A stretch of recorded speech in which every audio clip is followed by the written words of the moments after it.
bastante em fundo de galpão, que é o seguinte: as empresas têm galpões que são muito bem localizados.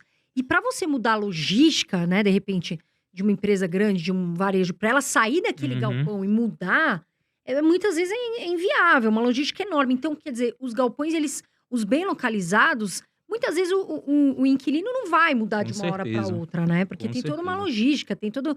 O e-commerce ali, às vezes, é perto, né, da loja, né? Então, assim, É é perto da importante casa. saber. Perto da casa do É, cliente, né? é Uhum. Porque perto. eu vejo cada vez mais as empresas fechando as lojas, né? Porque, vamos supor, o cara tem uma loja no shopping, ele tem que pagar o aluguel, luz, segurança, funcionário, comissão pro funcionário.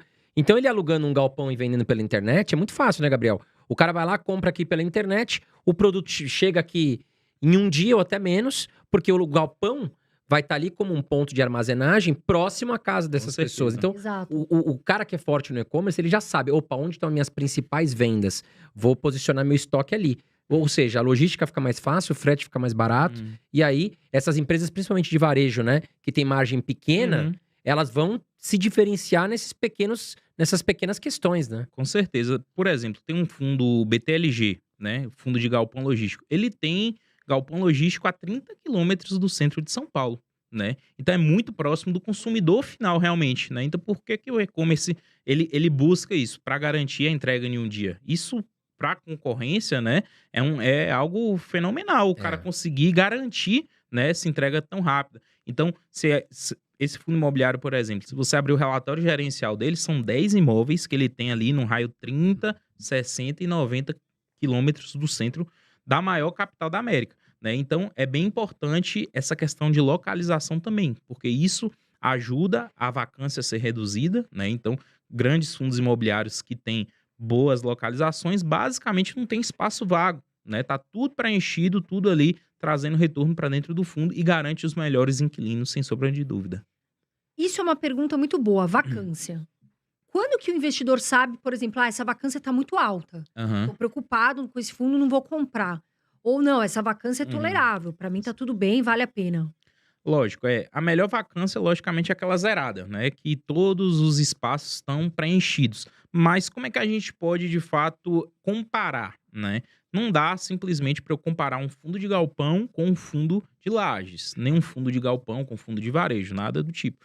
É importante a gente entender que, para a gente fazer uma boa comparação, a gente tem que pegar coisas semelhantes, né, fundos imobiliários semelhantes. Então, por exemplo, se eu quero comparar se a vacância do HGLG tá maior do que a média de mercado, eu vou comparar ele com o XPLG, com o próprio BTLG ou com outro fundo de galpão próximo ali a ele, né. Então é importante a gente entender isso. Geralmente, as maiores vacâncias, se a gente for pegar aí dos principais segmentos, hoje estão nas lajes corporativas, né. Então é um segmento que ainda está se recuperando, é um segmento que, em alguns casos, tem 15, 20, até 30% de vacância, né, nos imóveis, mas é uma vacância que está diminuindo também. O restante do mercado, se a gente pegar aí shopping e galpão logístico, geralmente esses grandes fundos têm uma vacância menor do que 10%, né? Então é uma vacância realmente que é bem tolerável, essa vacância de shopping, de galpão, de varejo menor do que 10% seria uma métrica boa.